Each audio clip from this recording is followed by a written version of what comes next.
Welcome to Farm Small, Farm Smart. I'm your host, Diego, D-I-E-G-O. Today we're talking winter growing, but before we get into that, let's look at the why of winter growing. Would you be interested in increasing your income by 30% next year? I think we all would. Like, who wouldn't want to? But it's not a free lunch. So what if we could do that without increasing the size of your farm? Does that sound like an idea worth exploring? More income without more land. Let's look at two farms, Farm A and Farm B. Farm A has 100 beds and averages $500 in revenue per bed. They can rotate the beds 3 times per year, so their annual revenue is $150,000. Farm B has the same 100 beds and also averages $500 per bed, but they can rotate each bed 4 times per year. Their annual revenue is $200,000 per year.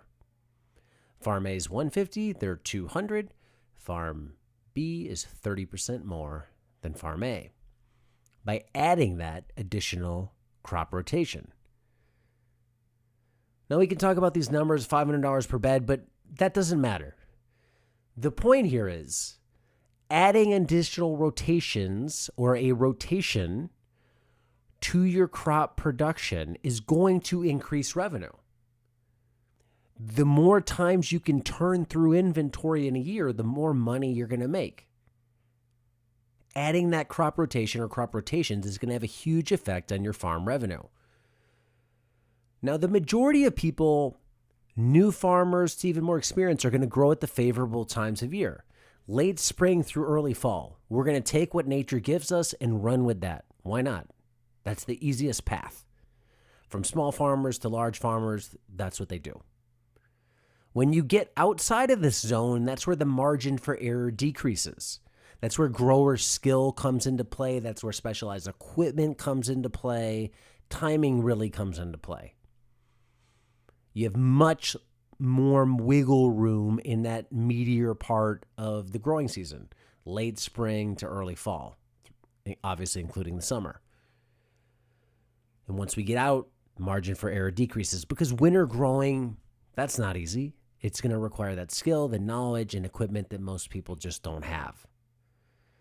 But if you can master winter growing, you can potentially add a substantial amount of revenue to your farm because you're adding an additional rotation or additional rotations to what you're already producing. If you've never thought about it, here's some ideas to consider. Winter growing might mean growing throughout the winter, or it might just mean growing up to the winter. It could mean adding another 30 days to the beginning and end of your season. Those extra 60 days are another crop rotation to bring in more revenue. Adding those extra days to your season can be done with minimal infrastructure. Low tunnels like quick hoops or simple poly or frost blanket can be ways to add on 2 days of the season. So you can push earlier into the spring, push later into the fall. If you do that on both ends, you can squeeze in another rotation. I wouldn't call that true winter growing, right? If you could normally grow till September 30th, if you can squeeze that out till October 30th, you're really not in the winter, but hey, maybe some of you are in those really cold regions.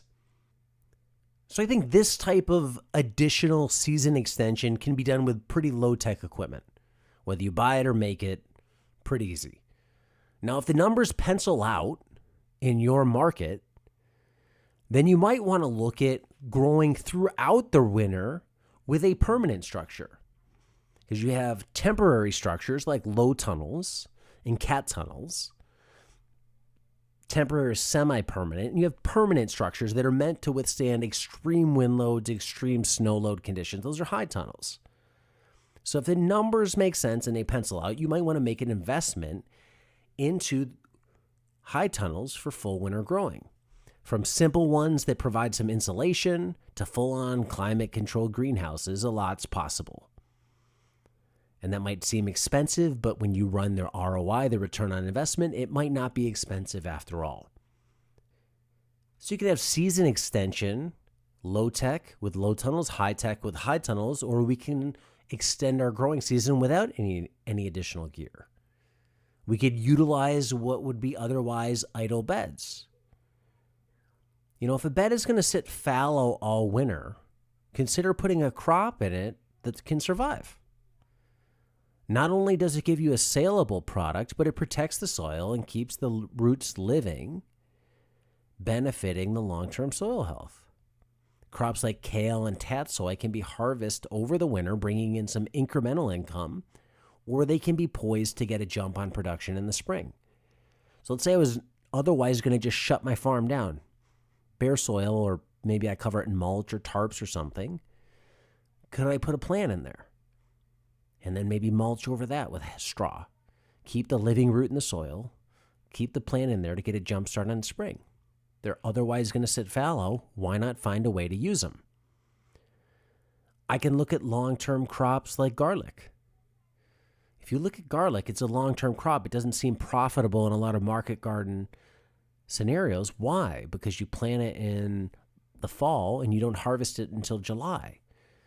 Well, if you're putting your farm down from the fall until March, those are idle months anyway. Let the garlic just sit there and use that space. And then really the garlic's only occupying that prime real estate for March, April, May, June, something like that. And you can get scapes off of it. So it's another way to utilize what would otherwise be a potentially fallow bed. There's a lot of advantages to winter growing beyond increasing revenue. Keep your potential customer base active. It's no longer, hey, we're done in October. I hope you come back in May. Let's keep engaging them by selling them stuff. Maybe you can potentially pull other customers from other farms if they shut down. Farm A shut down. Hey, we have product. Come buy from us. You could charge premium prices. Supply and demand are in full effect in the winter. Less supply means higher prices. You can keep your marketing machine going. Keep telling your story. It's no longer, hey, we go quiet, nobody hears about us. We're constantly telling the story. Here's how we're doing this for all months of the year. It could be a new challenge and give you something to do. I think a lot of business owners, farmers are inherently curious. They're tinkerers, they're go-getters, and they don't like sitting idle for too long. Here's something new to try. Worst case, it's a cover crop that you till in the spring. Another advantage of winter and the cooler months is there's less pests, less work conditions. Obviously, this might be debatable based on location, but a lot of places it's cooler. It's more favorable to work at those times of year. Adding crop rotations isn't exclusive to winter growing. If you can shorten cycle times in the warmer months through strategies like transplanting instead of direct seeding, single cutting greens, and selecting different crop varieties, you can increase the number of rotations and the revenue along with it. If you're looking for a way to make more money on your farm without adding more land, look at some of these strategies to add more crop rotations to your crop plan, thereby bringing in more revenue. Today, Jody Roebuck's going to talk about winter growing in New Zealand, but before he does, a word from our sponsor. Today's episode is brought to you by Paper Pot Co. We're a small company that focuses on tools that increase farm efficiency and profitability. One of the tools we have to do that are quick hoops. They're an ultra-portable yet extremely strong low-tunnel system. If you've listened to other episodes in this series with Jody Roebuck, you'll know one of the tools that's really helped him on his farm are Red Path hoops. Jody's used them on his farm in conjunction with insect netting for the past 6 years to protect his crops from the rain, wind, and insects. Now, these aren't the right solution for every farm, but if you're looking for a simple, cost-effective solution for your farm to protect your crops, take a look at Quick Hoops. They're fully compatible with all types of farm fabrics, from insect netting to frost blanket to greenhouse poly.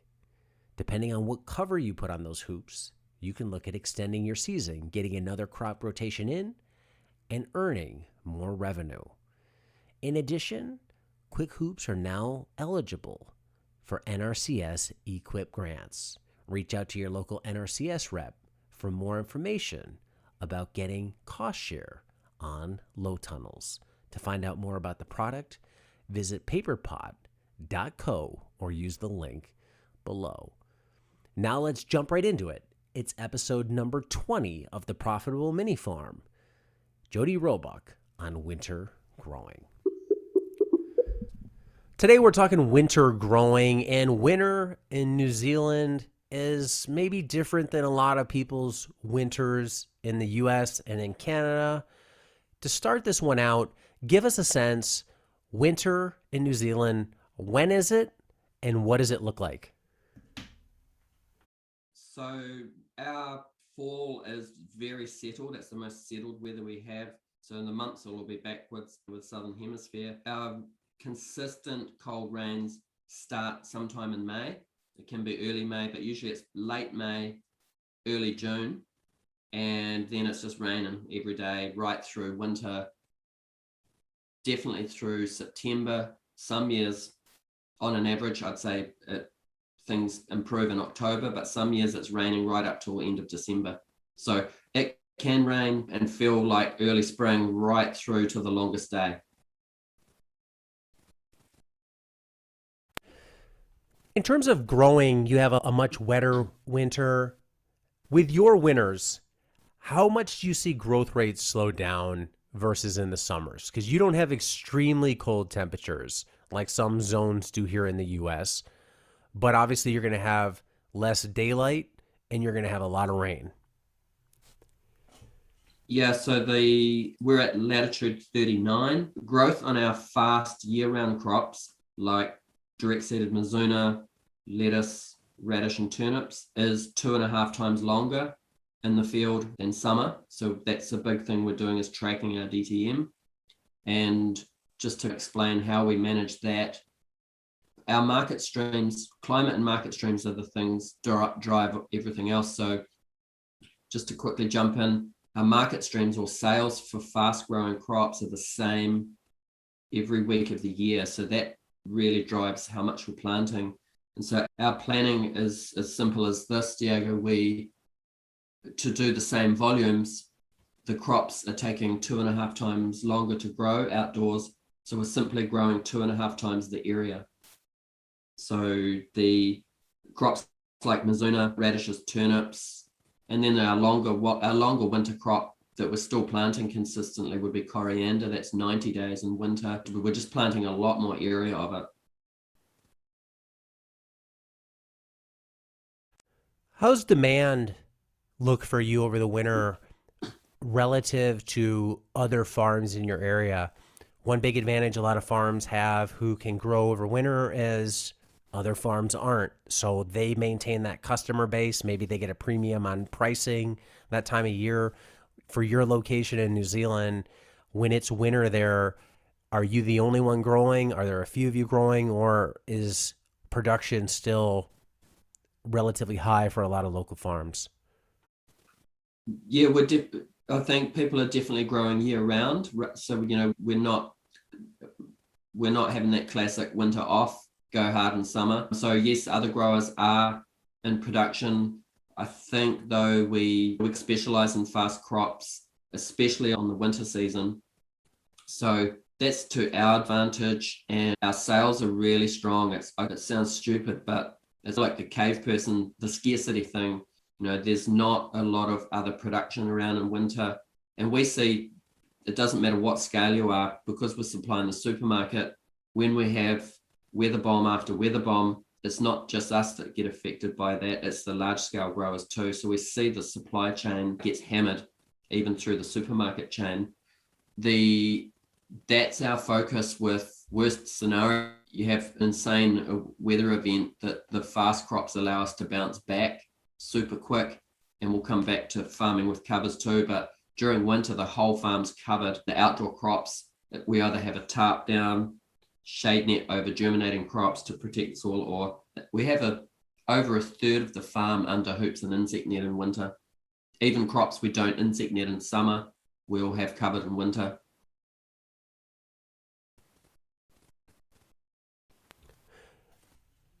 Overall, when you look at winter as part of your farm's production, I know you mentioned on some numbers, but how crucial is having production from that late May to mid-October window for you? With a seasonal farm that runs just summer, obviously you get revenue part of the year. Could you run your farm off of just summer production if you did shut down for? Yeah, definitely we could. I think summer would be a lot more, we would be doing the longer hours and being really proactive in driving our sales. We let the retail thing, we work at it, but retail things sell themselves. So and we're about to scale with new greenhouse and more field blocks, but our winter production, we're averaging $4,000 to $6,000 turnover. That really increases our annual total sales, and in short, it really takes the pressure off summer for us. The summer is a lot easier for us because we've got fine weather to work in. We've got more variety to manage. Harvests are bigger in terms of the variety, but we're still doing big harvests in winter. Really, salad, root veg, and coriander are microgreens are the crops that we're doing, and we're doing larger volumes of them. So the having the year-round sales, it's great for us. The other thought there is we're 20% restaurant, 80% retail in the makeup of our business. The loyalty that we've built over years in both of these outlets, I'm not sure how it would work if we said to our retail space, that's the season over, see you on the other side. I'm not sure if we would retain the loyalty that we've built up.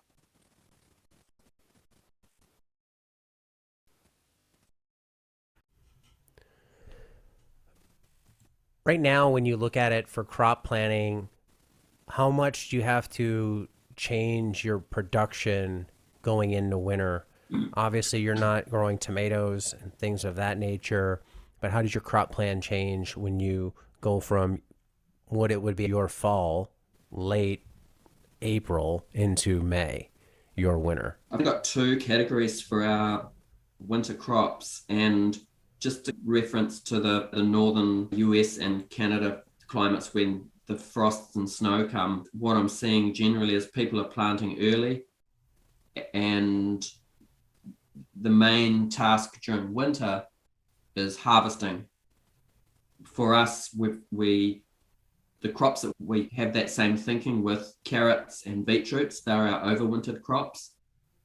And so our window for direct seeding the carrots and transplanting the beetroots is March the 15th.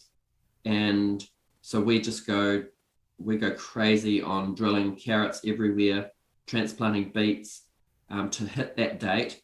About a third of the farm is in carrots going into winter. And the other thoughts there with our cutoff date, we've tried planting carrots every week of the year. The late sowings we don't have the ground cover because the carrots are still small. The soil just gets cold, and our cold season weeds, we have a lot of weed pressure in winter. I like to think that there's two types of weeds, heat loving and cold loving. And so once the winter rains arrive and the soil gets wet and the temperature drops, that's when our winter weed pressure kicks in. It's more of a challenge for us than summer. You can't use a wire hoe in wet soils, it just doesn't work. So thoughts with our cutoff dates. These cutoff dates, we're starting to get to know them really well, and we're also able to share that with our restaurants. Like, these are our harvest windows, so they can really work on the seasonality theme.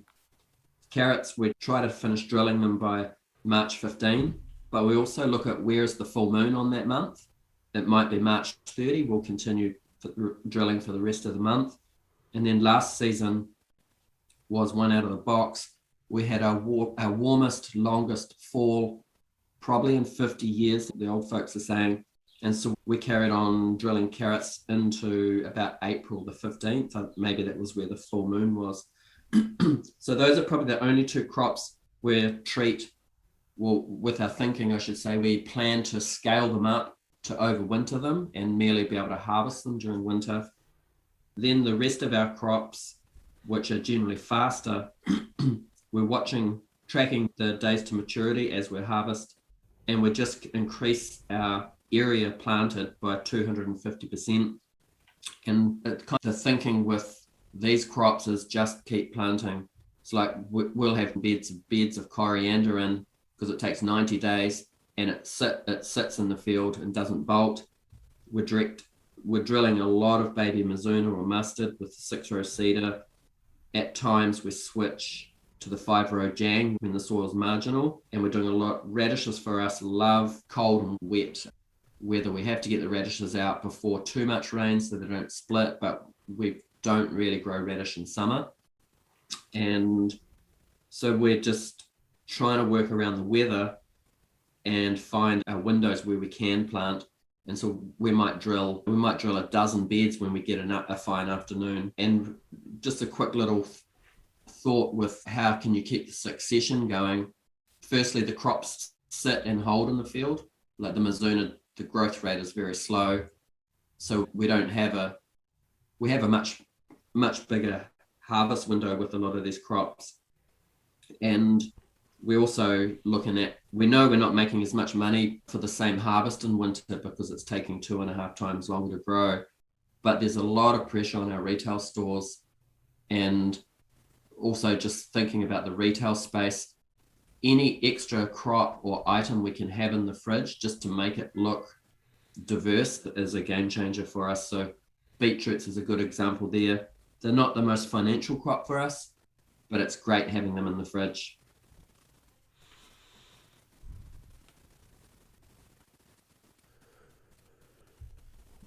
With the crops that you do have in the field, how much do you see the days to maturity changing at that time of year with the shorter day lengths and cooler, wetter temperatures on a standard crop, say Salanova, for example, compared to summer? Yeah, so the average between summer, this is all outdoors, the average between summer, the fastest days to maturity, and winter, when it really slows down, is 250% longer. I know most of my DTMs on our crops because we do them so often, but baby Mizuna goes from 17 days in summer to 45 days in winter. Turnips go from 55 days to about 70. Coriander goes from 45 to 90. And carrots are an interesting one. They're probably the one crop we have where the DTM doesn't change too much. It really takes us about 80 days during the main growing season to grow them, and about 90 days for our latest crops that are planted. Just with carrots too, we've finished harvesting all of our overwintered carrots, and we have top and tailed and washed them. We have them stored in the chiller, ready to go for restaurant, and we're also combining them with fresh turnips, radishes coming out of the field as well. So we have I'd say a 2 to 3 month gap with carrot production.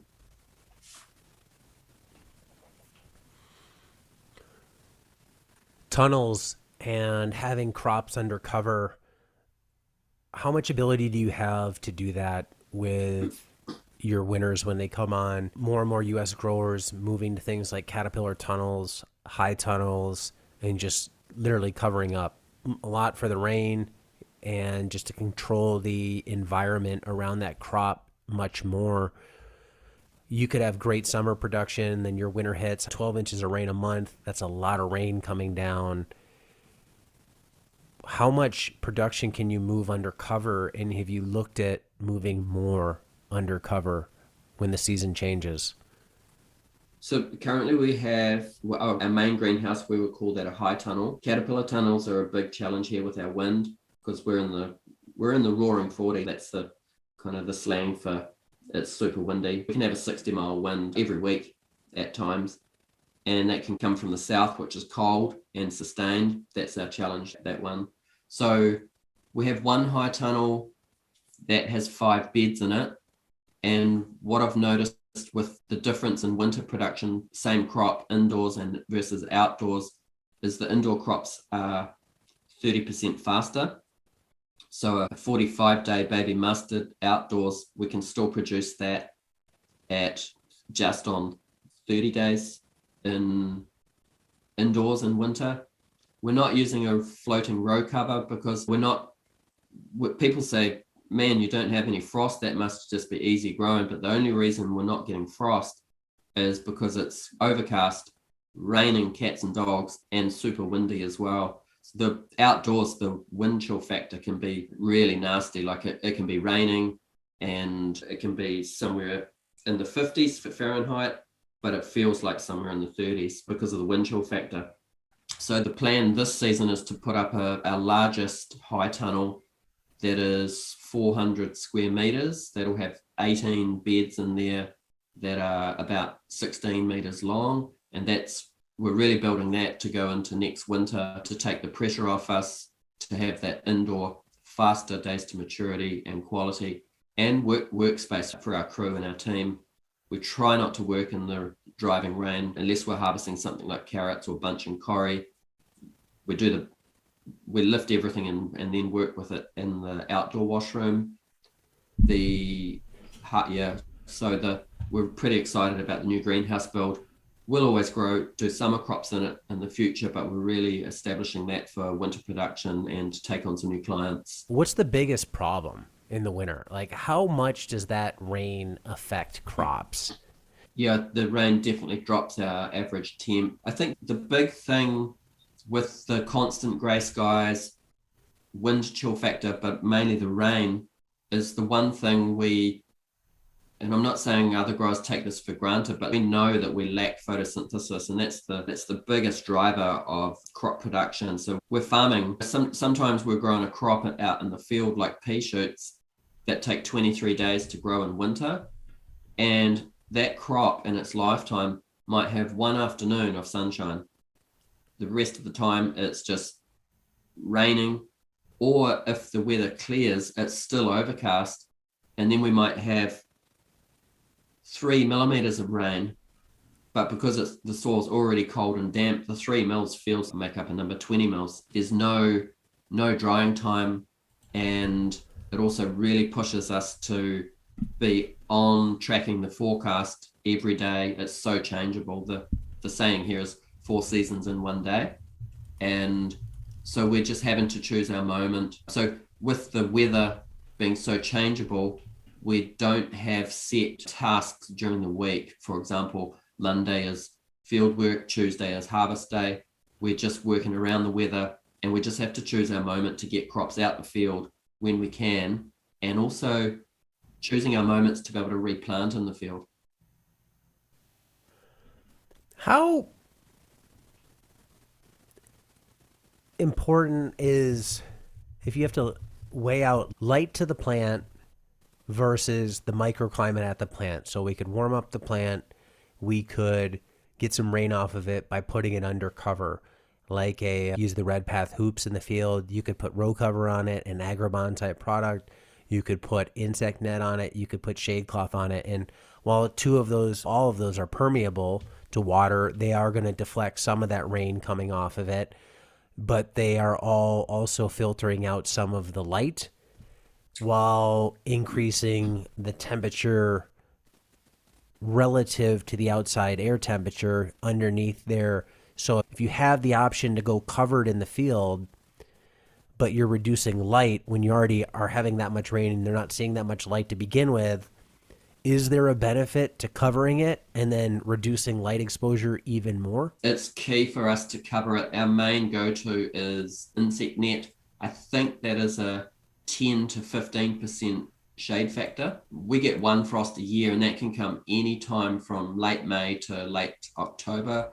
We just had a first frost of the whole season about 12 days ago, so that's in spring. We didn't get any frost in winter. The trade-off, I call our row covers our insurance. The consistent medium type rain is fine. It's the driving torrential stuff that's really impacting both on the crops and the soil.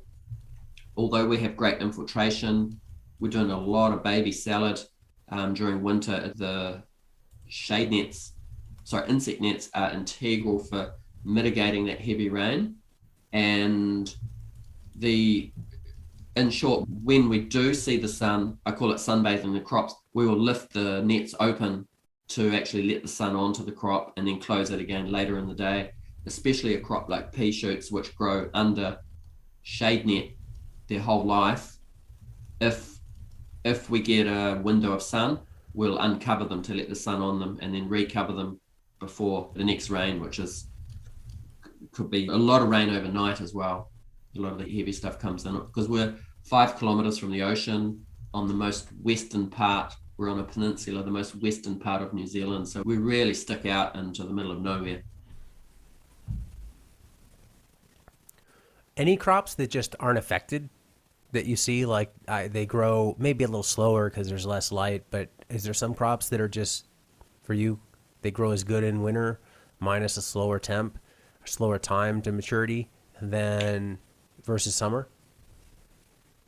We don't use landscape fabric for lettuce, so that the bottoms of the leaves we've got to be careful with. They can be affected by the rain. The baby mustard's pretty good.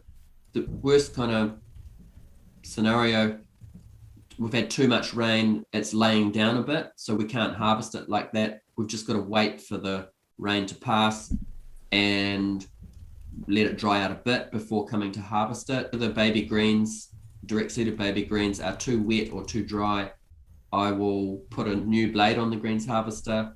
And I know this isn't winter, but if the crop's too dry, I'll actually lightly irrigate it before harvesting it, just so it cuts super clean. Carrots, if there's too much rain, they can begin to rot, but we've got around that by having a designated hopper and getting our spacings bang on.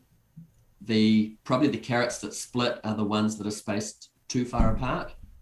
And because of that, we don't really overwinter carrots in the field. We lift them as soon as they hit 90 days, we lift them, and our kind of overwintering the root veggies generally in the chiller. Radishes can split. I think the greenhouse is a game changer for the field production, and the microgreens too. We'll come back to those. It just really depends on what gets thrown at us. Like, we have 300 mils on average for a month, but that could be 15 mils of gentle rain every day. That's okay. But if we get 300 mils in a couple of rain events, that can totally happen. And then just overcast the rest of the time, that's more of a challenge. So I guess it's about how fast and hard the rain comes.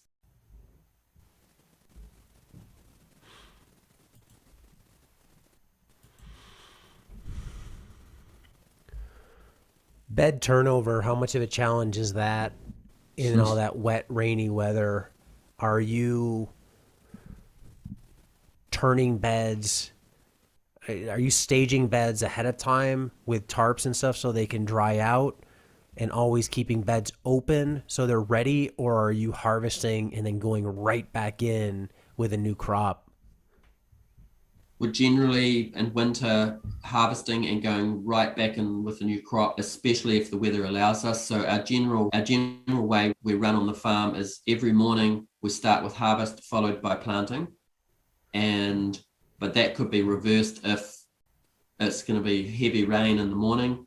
We might start harvest late in the afternoon. So with the field salad, in summer we're harvesting at first light, but in winter we might actually have to wait for the rain to pass and come back in the afternoon when it's not, to be able to harvest it then to get the quality we're looking for to come through the wash and pack.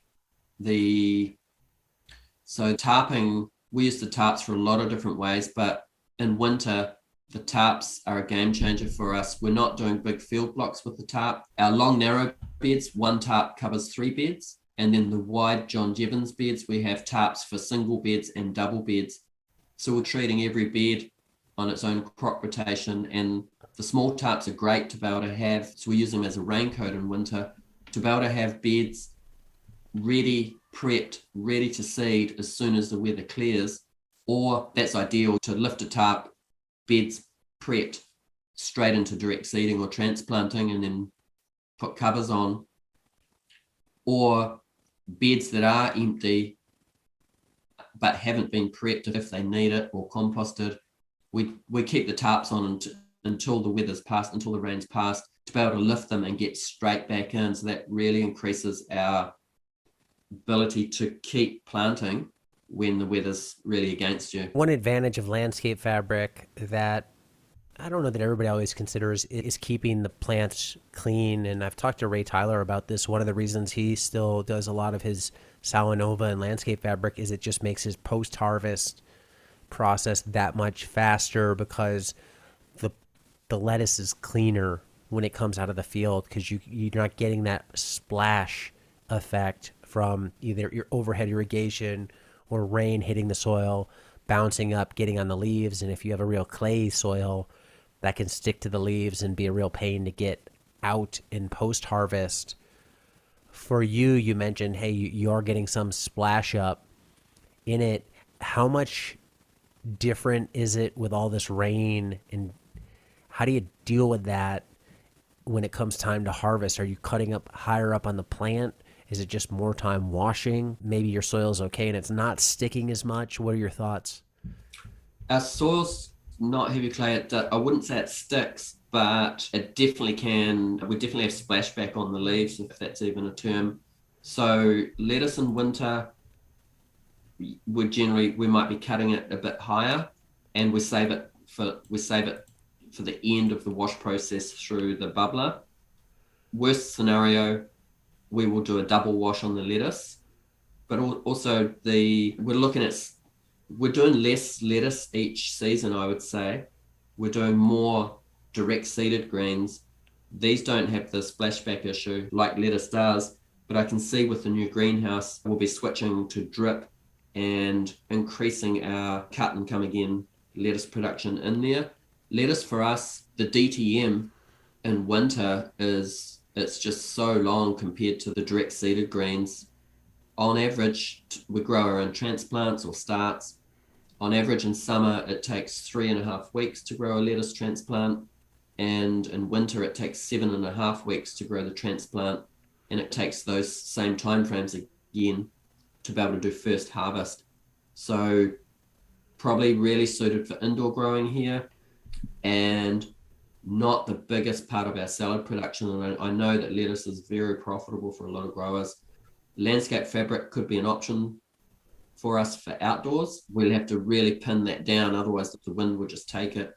And so yeah, the insect nets definitely, if we didn't have insect nets on field lettuce, it'd just be a mess. So that's one advantage of insect net beyond just protecting from insects.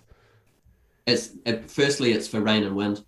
Yeah. Absolutely. In summer, we don't have insect net on lettuce, but during winter we do, not for insects, as our insurance against the weather. Some years we're looking for 12 degrees soil temp before we start drilling our first cooler season crops like carrots, spring onions. And when those crops germinate, they don't ground cover so quick like a Mizuna. On the cusp early in the season, we'll use the insect net just as a blanket to keep the soil from being hammered by the rains. It makes a huge difference for us. Yeah, more than a third of the farm undercover outdoors in winter.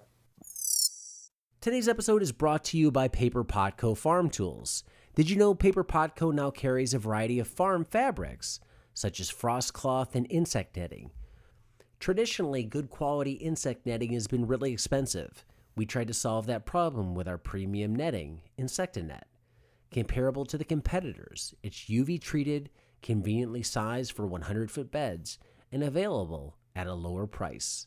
If you're looking for a crop protection solution for insects, wind, rain, and hail, check out Paper Potco's brand new InsectaNet at paperpot.co. Microgreens, how much has that helped keeping your winter production steady? It's huge. So just quickly to jump back to summer, we could grow more microgreens in summer than we do. Firstly, we don't quite have the market stream for it, and it's just easier to grow direct seeded baby greens in the field. So jumping into winter, the DTM for our microgreens is 12 days, which is still fast. Pea shoots, they're outdoors, they're 23 days. They're our two fastest crops. That is like on Monopoly, they're our get out of jail card. We can increase the volumes on them super quick.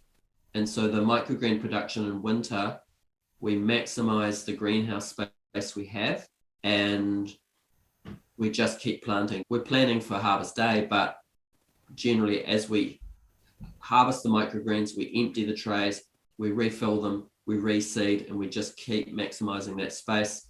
So the microgreen trays, we're doing them in the paper pot trays. We're doing 220 trays of radish microgreens, three different types per week. And we're averaging 350 grams off a tray. Even though we're increasing the field area by 250% of direct seeded salad, the microgreens double or match the field volume of salad. It's pretty significant. And that's how we sell that volume of microgreens in a pretty conservative market stream, is by combining them with the field salad. So it's pretty significant. We're doing 2.5 ton of microgreens a year, but the winter is the real time when it's key to keep it to lifting our volumes that we're doing. And that could look different as we build the new greenhouse. We'll still probably do the same volume of micros, but we're going to have a lot more direct seeded salad volumes coming through, and they should be sitting about 30 to 35 days indoors. So the faster we can grow stuff, the better the farm business is. Also, circling back to greenhouse growing, our main summer crops in there are cherry tomatoes and cucumbers. We generally transplant them, a large size transplant, 1st of November, and so we go later with planting them, and we crop everything out no matter what's happening April 10.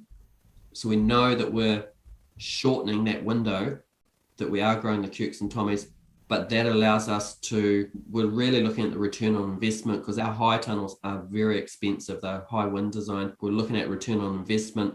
We're just doing our fastest crops in there back to back. So every time our greenhouse space a crop comes out, another one goes in, and just consist continuously.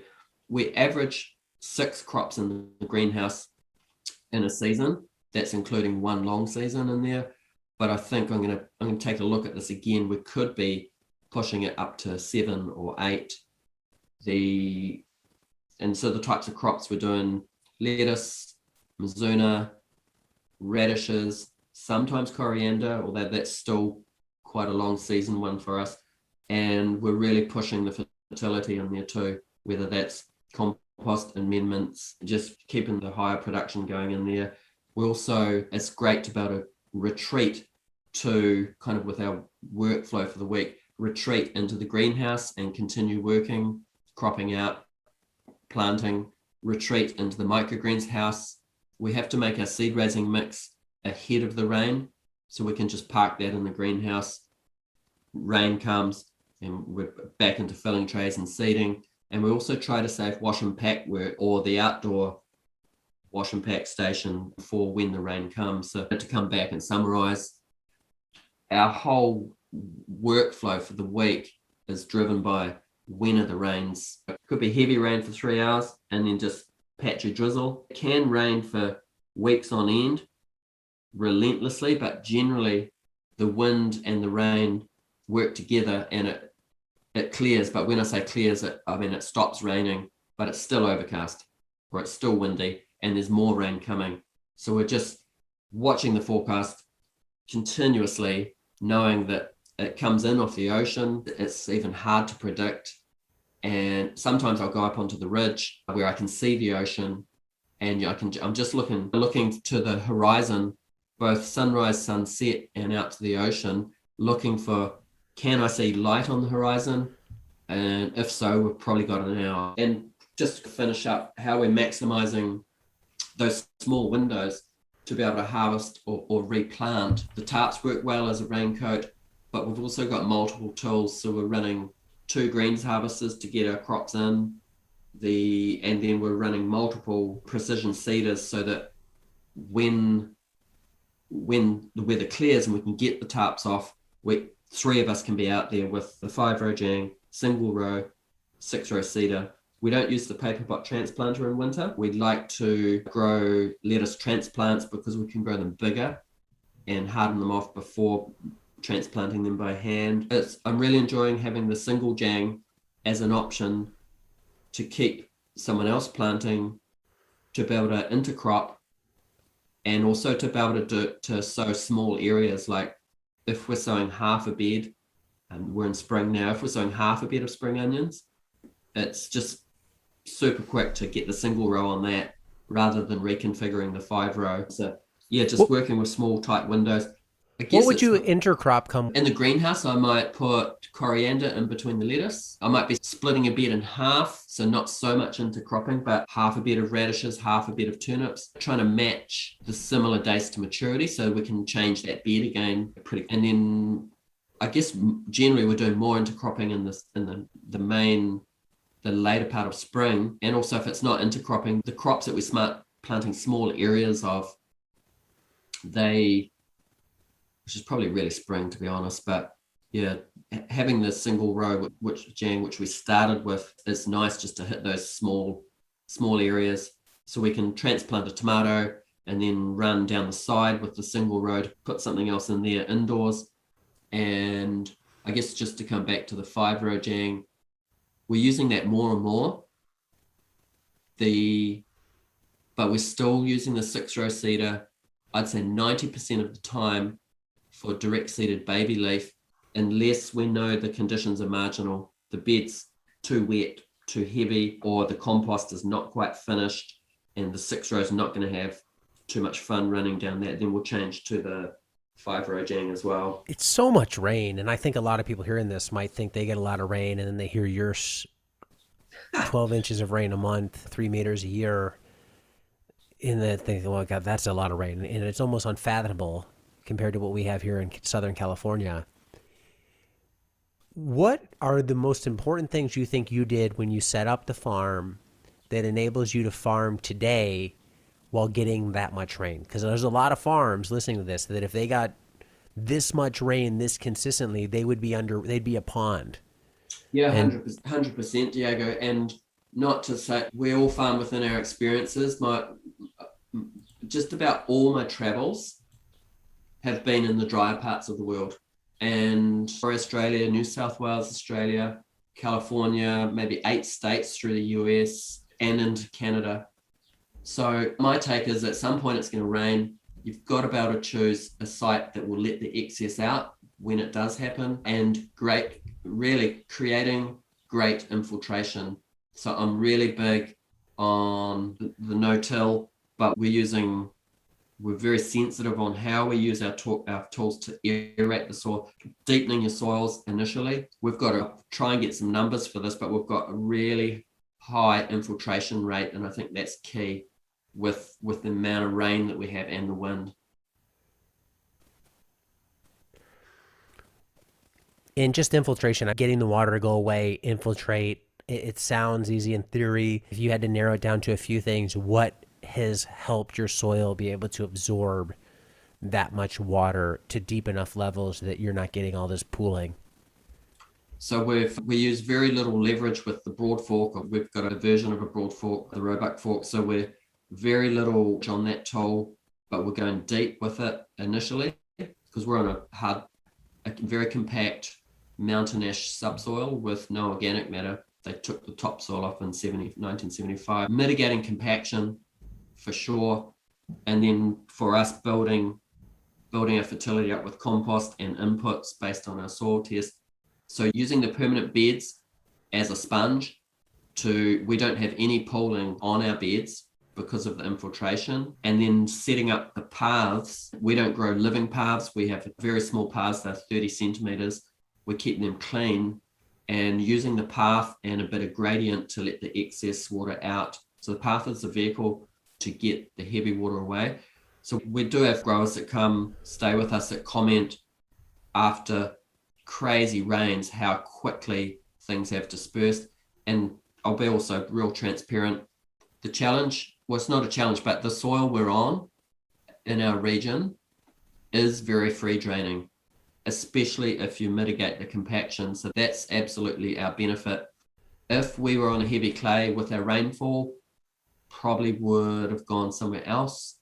And just another comment about the rainfall here too, because we've got a huge mountain about 25 minutes drive from us, that we've got 3 mountains here, but Mount Taranaki has a significant rainfall on it. It's 2,600 meters up. And in 1998, it got 10 meters of rain. So that's 33 feet. So the rainfall here is really, if you go 20 minutes drive from us, your rainfall's different again. You go every 10 kilometers, you go closer to the mountain, your rainfall's increasing. So I just spoke with a landowner that wanted to set up a market garden underneath the base of the Puakai mountain here. And I said to them, really, I wouldn't be doing it on that site. They have 4.5 meters of rain. They're 25 minutes away from us. And we know how much of a challenge it is with between 2.3 to 3 meters. There you have it, episode number 20 of The Profitable Mini Farm with Jody Roebuck. This brings an end to season 2 of the show. We'll be back with season 3, episodes 21 through 30 in a few months. If you enjoyed the show, do me a favor, share it with a friend, and leave a review on iTunes. I hope you liked it. And if there's subjects you want us to talk about in season 3, let us know on Instagram at Roebuck Farm or hit me up at Paper Potco. Thanks for listening to this episode and the whole series. Until next time, be nice, be thankful, and do the work.